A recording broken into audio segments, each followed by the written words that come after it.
এছাড়া নবীজি সাল্লাল্লাহু আলাইহি সাল্লাম এক হাদিসের মধ্যে বলেছেন, হযরত আব্দুল্লাহ ইবনে আমর রাদিয়াল্লাহু আনহু বলেন যে মানিদ্দা ইলা গায়রি আবিহি লাম ইয়ারাউ রাইহাতাল জান্নাতি ওয়া ইন্না রিহাহা লা ইউজাদু মিন মাসিরাতি 500 আমিন রাহু ইবনে মাজাহ আও কামা ক্বালা an-নবী সাল্লাল্লাহু আলাইহি ওয়াসাল্লাম।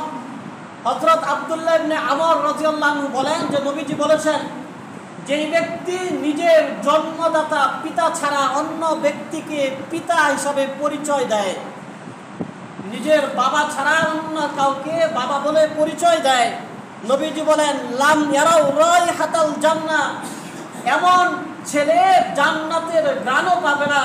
ওয়া ইন্না রিহাহা মিন মাসিরাতি 500 আমিন, যদিও জান্নাতের ঘ্রাণটা 500 বছরের দূর থেকেও পাওয়া যাবে। অনেক সময় এমন হয় না যে সরকারি চাকরির কোঠার জন্য চাচাকেই বাবা বানায়, অতি চালাক, আবার যুক্তি দেয়। নবীজি হাদিসে বলছেন আলামু বিমানজিলাতিল আব, যে বাবা চাচারা হলো বাবার সমান, চাচা বাবার সমান, এই কারণে চাচারাই বাবা বানায়, মনে করেন জন্ম নিবন্ধন ভোটার আইডি কার্ড বানায়, এখন মুক্তিযোদ্ধার এলয়।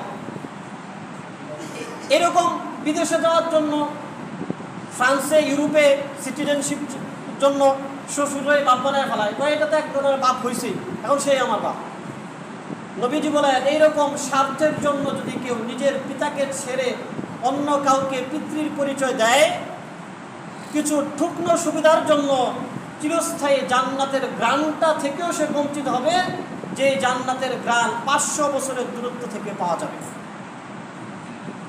এবং একটু গভীরভাবে লক্ষ্য করলে দেখা যায় যে নিজের বাবা ছাড়া যদি অন্য কাউকে বাবার পরিচয়ে বাবার আসরে বসানো হয়, তাহলে কেমন যেন তার জন্মটাই অবৈধ হয়ে গেল। নাউজুবিল্লাহ।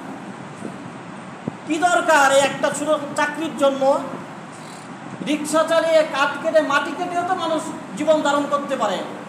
নিজেকে বেজন্ম পরিচয় দিয়ে, জারজ পরিচয় দিয়ে কি দরকার এই ধরনের চাকরি নকরির? আল্লাহ সুবহানাহু ওয়া তাআলা আমাদের সবাইকে হেফাজত করুন। যেই কথাগুলো বলা হলো, আল্লাহ আমাদেরকে আমল করার তৌফিক দান করুন।